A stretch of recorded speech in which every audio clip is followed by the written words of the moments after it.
السلام علیکم ورحمۃ اللہ وبرکاتہ۔ بسم اللہ الرحمن الرحیم، والصلاة والسلام علی رسولہ الکریم وعلی آلہ وصحبہ اجمعین، اما بعد۔ میرے محترم بھائیوں، بہنوں، دوستوں، بچوں، بچیوں، رمضان کی برکتیں اللہ تعالی ہم سب کو نصیب فرمائے۔ اب تو جاتا ہوا رمضان ہے۔ ایک مرتبہ اللہ کے نبی صلی اللہ علیہ وسلم اپنے صحابہ سے فرما رہے تھے کہ بنی اسرائیل میں 4 انبیاء تھے جنہوں نے 80 سال اللہ کے راستے میں جہاد کیا۔ تو صحابہ افسوس سے کہنے لگے، یا رسول اللہ، ہماری تو عمر بھی 80 سال نہیں ہوتی، کم لوگ ہی اس عمر تک جاتے ہیں، اور جب 80 سال کے ہو جاتے بھی ہیں تو کسی کام کے نہیں رہتے، تو پھر وہ تو ہم سے بہت آگے نکل جائیں گے۔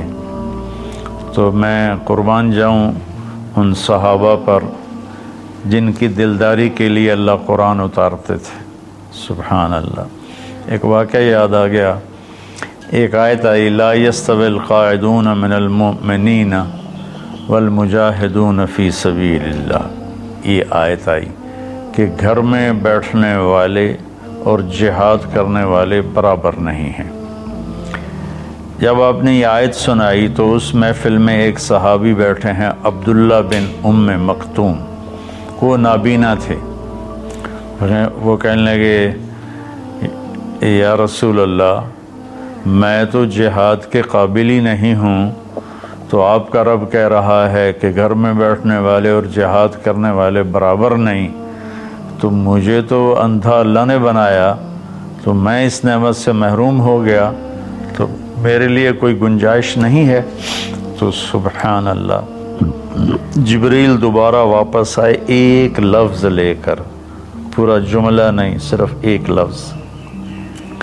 پہلے آیت اتری، لا یستوی القاعدون من المؤمنین والمجاہدون فی سبیل اللہ۔ تو ابھی عبداللہ بن ام مکتوم کی فریاد ختم ہوئی کہ جبریل اتر آیا کہ یا رسول اللہ، اللہ فرما رہے ہیں، اب اس آیت کو یوں پڑھا جائے، لا یستوی القاعدون من المؤمنین غیر اولی الضرر والمجاہدون فی سبیل اللہ، کہ جو لوگ گھر میں بیٹھے ہوئے ہیں اور ان کو کوئی عذر نہیں ہے اور وہ اللہ کے راستے میں جہاد نہیں کرتے، تو وہ اور اللہ کے راستے میں جہاد کرنے والے برابر نہیں۔ ہاں، جن کو عذر ہے اور وہ اس عذر کی وجہ سے نہیں جا سکتے، تو ان کے لیے اتنا ہی اجر ہے جتنا اللہ کے راستے میں جہاد کرنے والوں کا اجر ہے۔ یہ ایک ایسی جماعت اللہ نے دنیا میں بھیجی، 1,24,000 صحابہ تو حج میں تھے، صحابہ کی تعداد اس سے زیادہ ہے، وہ 1,24,000 حج کی حاضری تھی۔ تو اللہ تعالیٰ نے ان کی طفیل پوری امت پہ کرم کیا۔ جب وہ غمگین ہوئے کہ ہم تو 80 سال جیتے بھی نہیں، تو ہم ان کے برابر کیسے ہوں گے، تو جبریل آ گئے، یا رسول اللہ، اپنی امت کو ایک خوشخبری دیجیے، انا انزلناہ فی لیلۃ القدر وما ادراک ما لیلۃ القدر لیلۃ القدر خیر من 1000 شہر تنزل الملائکۃ والروح فیہا باذن ربہم من کل امر سلام ہی حتی مطلع الفجر۔ سبحان اللہ۔ اللہ تعالیٰ نے فرمایا کہ ہم نے قرآن کو لیلۃ القدر میں اتارا۔ آپ پر جو وحی آئی، جس وقت آپ کی عمر 40 سال اور 6 مہینے اور 10 دن تھی۔ یہ 40 سال 6 ماہ 10 دن ہیں چاند کے سسٹم کے لحاظ سے، محرم، صفر، ربیع الاول۔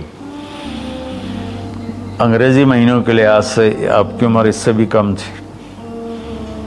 تو جبریل آئے پیر کی رات غار حرا میں 21 رمضان کہ یا رسول اللہ، اللہ نے آپ کو نبی بنایا۔ پھر وہ روایت الگ ہے، خیر۔ تو اللہ تعالیٰ نے یہ آیت اتاری کہ ہم نے قرآن کو اتارا لیلۃ القدر میں۔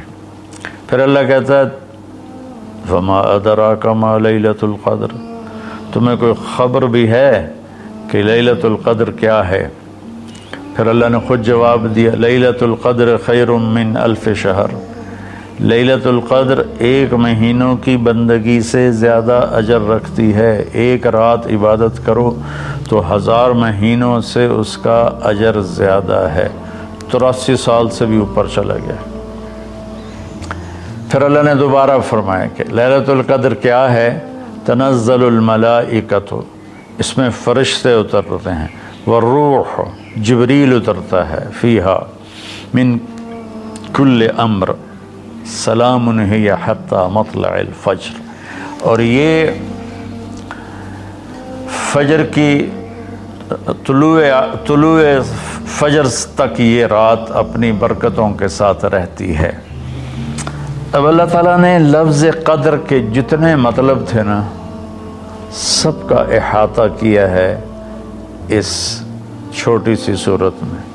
انا انزلناہ فی لیلۃ القدر، ہم نے اس کو لیلۃ القدر میں اتارا۔ وما ادراک ما لیلۃ القدر، تمہیں پتہ ہے لیلۃ القدر کیا ہے؟ تو قدر کا معنی قیمت بھی ہوتا ہے، تو اللہ نے کہا لیلۃ القدر خیر من الف شہر، کہ اس کی قیمت 1000 مہینوں سے بھی زیادہ ہے۔ قدر کا معنی تعظیم بھی ہوتا ہے۔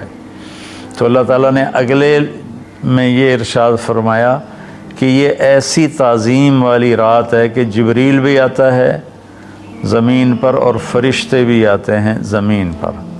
قدر کا ایک معنی تنگی بھی ہوتا ہے، فقدر علیہ رزقہ فیقول ربی اہانن، تو اللہ تعالیٰ اسی میں یہ فرما رہے ہیں کہ اس رات زمین پر اتنے فرشتے اترتے ہیں کہ زمین تنگ پڑ جاتی ہے، تنگ پڑ جاتی ہے۔ اور قدر کا معنی پیمائش بھی ہوتا ہے، تو اللہ تعالیٰ نے کہا سلام ہی حتی مطلع الفجر، اس رات کی لمبائی چوڑائی کیا ہے؟ سورج ڈوبنے سے اس کی رحمتیں شروع ہوتی ہیں اور فجر کے طلوع ہونے تک اس کی رحمتیں باقی رہتی ہیں۔